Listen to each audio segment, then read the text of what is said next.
On a tous un comportement étrange, qu'on adopte sans même s'en rendre compte. C'est un réflexe tellement ancré en nous qu'on ne le voit même plus. Pour bien comprendre de quoi il s'agit, on va commencer par une scène que, j'en suis sûr, tout le monde a déjà vécue. Ok, imaginez la scène. On marche tranquillement dans la rue. Il y a du monde, chacun va qu'à ses occupations. Bref, pour l'instant, tout est normal. Et puis, d'un seul coup, quelque chose se passe. Une tête se tourne, puis une deuxième. Et là, en quelques secondes à peine, sans un mot, tous les regards se dirigent vers le même point. Et qu'est-ce qu'on fait? Eh bien, on regarde aussi. C'est plus fort que nous, c'est automatique. On n'a pas décidé de le faire, c'est juste une impulsion, on suit le regard des autres. Mais ce n'est pas tout. Soudain, ça s'accélère. Un petit groupe de personnes se met à courir. Pas de cris, pas d'explications, juste une course, comme ça, d'un coup. Et là, l'instinct prend le dessus. Le cerveau arrête d'analyser et le corps agit. On se met à courir. Pourquoi? Franchement, on n'a pas la moindre idée. Voilà, c'est ça la question centrale. Pourquoi est-ce qu'on fait ça? Comment des individus, capables de réfléchir, se laissent s'embarquer dans un mouvement collectif sans même en connaître la raison? En fait, ce réflexe de la rue, il est partout dans notre quotidien. On achète le produit qui a le plus d'avis positifs, on rit à une blague qu'on n'a pas comprise juste parce que les autres rient, on suit des modes, et surtout, on partage des infos sur les réseaux, parfois sans même avoir cliqué sur le lien. Aujourd'hui, on va donc décortiquer ce réflexe. On va plonger ensemble au cœur des 3 forces psychologiques invisibles qui nous poussent à suivre le mouvement. Et croyez-moi, une fois qu'on a compris ça, on ne regarde plus jamais une foule de la même façon. Alors, le premier de ces mécanismes, c'est le plus fondamental, le plus ancien. Il n'a rien à voir avec la logique, mais tout à voir avec notre nature profonde d'animal social. C'est le besoin d'appartenance. Il faut s'imaginer que pendant des milliers et des milliers d'années, notre survie dépendait du groupe. Si on était seul, on devenait une proie facile. Être rejeté par la tribu, c'était une condamnation à mort, purement et simplement. Notre cerveau a donc gravé une règle de survie toute simple, mais incroyablement puissante. Et cette règle, on pourrait la résumer comme ça, mieux vaut avoir tort avec le groupe que raison tout seul. C'est un peu un programme qui tourne en permanence en arrière-plan dans notre tête. La sécurité du nombre l'emporte presque toujours sur la vérité. Et le plus dingue, c'est que la science a montré ça. Se sentir rejeté, être en désaccord avec les autres, ça active exactement les mêmes zones dans notre cerveau que la douleur physique. Oui, aller à contre-courant, ça fait mal, littéralement. Allez, passons au deuxième mécanisme. Si le premier, c'était la survie, celui-ci, c'est une question d'efficacité.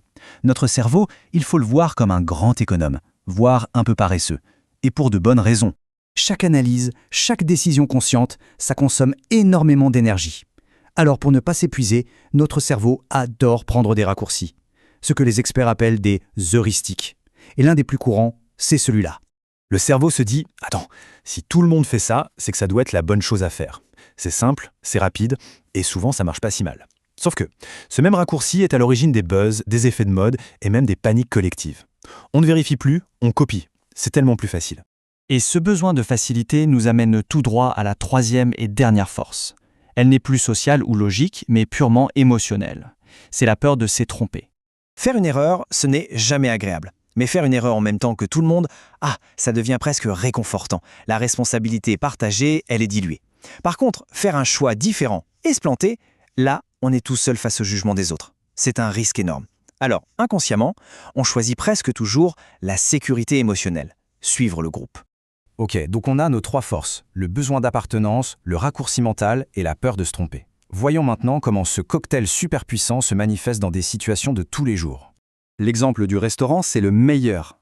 On arrive devant 2 établissements. Un est vide, l'autre est plein à craquer. Lequel on choisit? À 99%, celui qui est plein. Notre raccourci mental nous crie « s'ils sont tous là, c'est que ça doit être bon ».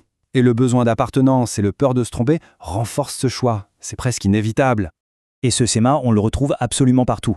Une vidéo devient virale parce qu'elle est déjà virale. Une fausse information se répand à toute vitesse, parce que tout le monde la partage, donc ça doit être vrai. En bourse, les gens achètent une action simplement parce que son prix monte, ce qui crée des bulles spéculatives qui finissent toujours par éclater. C'est toujours la même psychologie derrière. Alors, si on devait retenir une seule chose de tout ça, le point absolument crucial qui explique tout le reste, ce serait ça. Une foule, ça n'a pas de cerveau, ça n'a pas de conscience. C'est juste une somme de réactions instinctives individuelles qui se nourrissent les unes les autres. Quand on est pris dedans, on a l'impression de faire un choix, mais bien souvent, on est juste en train d'imiter. Plus le groupe est grand, plus la pensée individuelle se noie dans le mouvement. Alors comment on conclut? Attention, il ne s'agit pas de dire que ce réflexe est un défaut. C'est un mécanisme de survie qui nous a été très utile. Le souci, c'est que dans notre monde d'aujourd'hui, qui est hyper complexe, ce qui était une protection peut devenir un véritable piège. La vraie compétence, aujourd'hui, ce n'est pas de se croire plus malin que la foule. C'est simplement d'avoir la présence d'esprit de temps en temps, de faire une pause et de se poser cette simple question.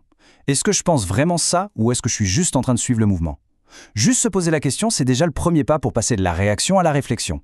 Parce que comprendre la psychologie de la foule, c'est le début de la pensée par soi-même.